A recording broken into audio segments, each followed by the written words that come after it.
Kuya Lito. Ay, sabihin na lang niya. Andiyan si ano?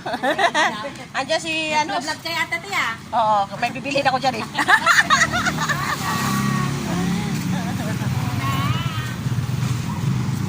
Bibili tayo ng atsara. Dito lang, titikman natin yung sarap ng kanyang atsara. Yan. Dito lang yun guys, 35 pesos ang kanyang atsara. So mamaya, masarap ito guys sa piniritong galunggong, piniritong isda.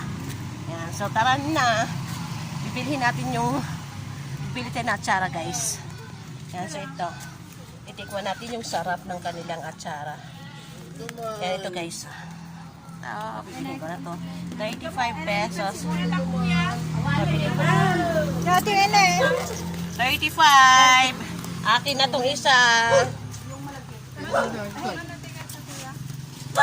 Yan, so ito guys. So, yung kanyang atsara. Thank you guys. Thank you for watching.